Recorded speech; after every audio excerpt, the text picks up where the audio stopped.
Hi guys, and welcome back to yet another episode of the long-running and highly successful The Result Show. The Result Show.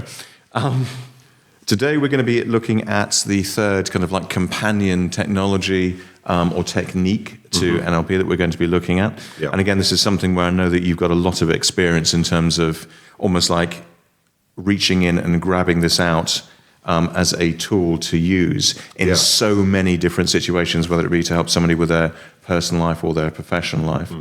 And it is timeline therapy. So could you explain to myself and the lovely folks watching and listening what exactly timeline therapy is? Yeah, so timeline therapy is a set of techniques that really enable people to regain emotional freedom.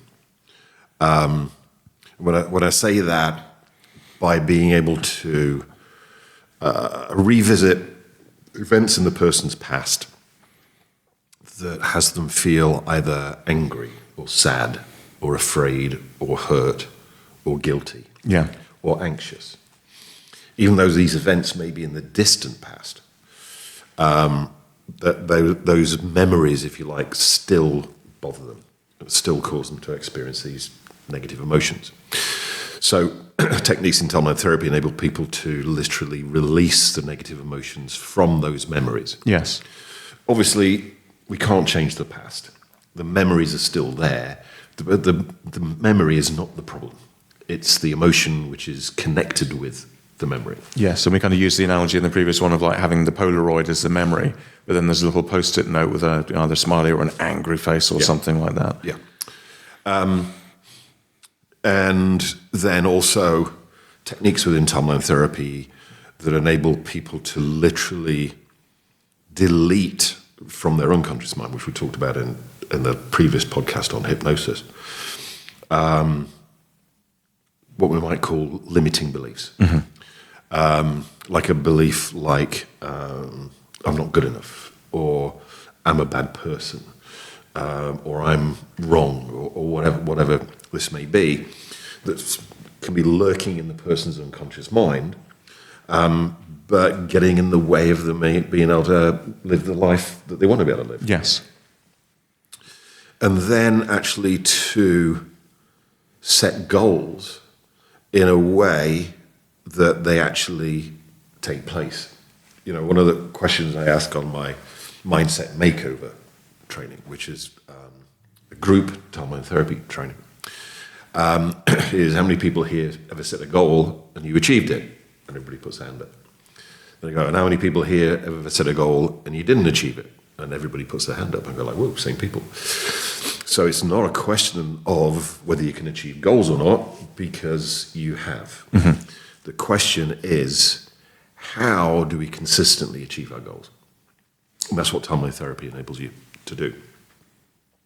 It's very quick, it's very easy to learn, and very powerful. I mean, for about 9 years, we were working with, over the 9 years, worked with over 1,000 veterans that as a result of what they'd experienced when they were serving. Yes. Were experiencing things like post-traumatic stress disorder, anxiety disorders, clinical depression, etc. And, you know, that had probably what we've seen as being the best treatment in the world. But obviously, as a result, they wouldn't be in the room with us doing the particular program if any of those treatments had worked. Yes. And then in the space of 3 days, we would have them let go of their anger, their sadness, their fear, their hurt, their guilt, get rid of their limiting mindsets. Where, you know, I mean, here was one example of this. So there was one particular program, and one of the delegates arrived on crutches. And, you know, we did the 3-day program, and then we'd have like for all of the trainers, the organizers, the coaching assistants, we'd have a mop-up session, which was basically, okay, what did we do well? What can we do differently next time? Make it even better. And the door flies open. A guy runs through the door, and he said, sorry to disturb you, I've forgotten my crutches. picks them up, sticks them under his arm, and goes, "See ya," and runs out. I mean, that's healing at its very, very best, isn't it? That's biblical levels. And the number of like miraculous things, Yes. that we saw and experienced, and we actually did the first ever, and I think the only ever, random control trial for the efficacy of timeline therapy in the context of the particular program that we're running for veterans. And we did that in conjunction with the Department of Clinical Psychology of Southampton University. And then the numbers were crunched by King's College, London. And so they did, before people did the program, a clinical psychologist from Southampton administered a recognized psychological well-being profile. Yes, it's almost like setting the baseline for the before. Yeah, so it was recognised by the NHS, recognised by NICE, recognised by the MOD. Yeah. And then they were going to do the same profile afterwards. Yes. Before and after. And so on the last afternoon, the clinical psychologist came in, and obviously I'd met with her because I'd worked with her beforehand, and I said, "So, you saw these guys last week. What do you think?" And she said, "Well, if you explained to me or described where they were over the phone, I would call you a liar. Because they said, I can't do that because I'm seeing it with my own eyes. But everything I've been taught and everything that I teach says that what I'm seeing is impossible." I remember we were having a conversation yesterday about, kind of like medical school, and what you're taught on your very first day of medical school is Don't question anything. don't question anything. Yeah. And I said, "So where are you going to go with that?" And she said, "When's the next program?" And I said, "It's such and such good. Can I do it?" I said, "Sure." Now, she never did it. And after several programs, I went to the organisers, the people who ran the charity, and I said, "Whatever happened to that lecturer from Southampton University, senior lecturer in clinical psychology?" I said, "Because she said she wanted to do the program, and then she's never done it." And the chairman of the charity, this is who I was speaking to, said, "Oh, she's left." I said, "Well, where's she gone? Because she must have gone somewhere. Yeah. Let's find her and Vanished. Get her on the program." And they said, "No, you don't understand.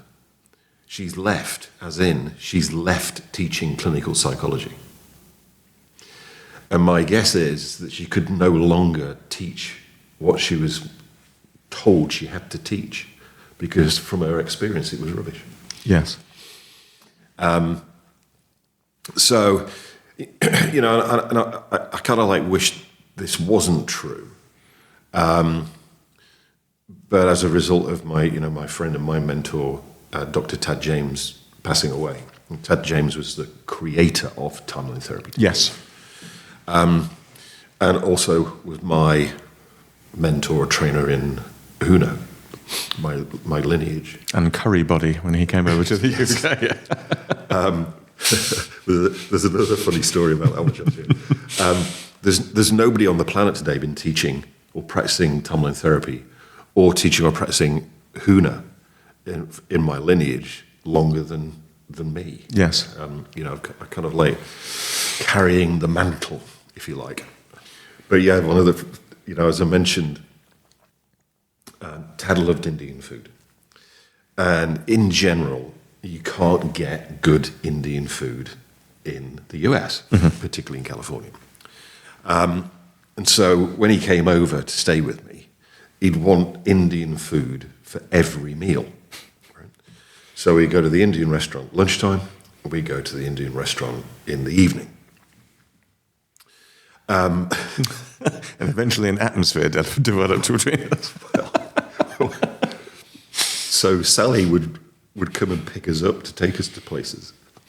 And it got to the point where she wouldn't come into my flat. Started parking further and further away. Outside in the car, because she said as soon as you went through the front door, it was like, oh. Oh shit, literally. Yeah, fun days we've had. So yeah, that's timeline therapy. So, when you put these things together, as we've been talking about over the last 3 or more episodes, and you've got the combination of NLP, hypnosis, timeline therapy, and Huna, you've got a pretty winning combination. Yeah. To enable people to empower themselves. Thank you very much indeed, David. Right. Okay, so we are coming to the end of this episode. As always, if you've got any comments, send them to podcast@theresultshow.com. You heard it here first, folks. So stay tuned for the next video, where we will be exploring more about how to use NLP for personal and professional, for self and for others, and how to also to extend and enrich it with other techniques and things that just make the whole process far more easier and far more effective. So until next time, it's goodbye from me. And it's goodbye from him. See you next time.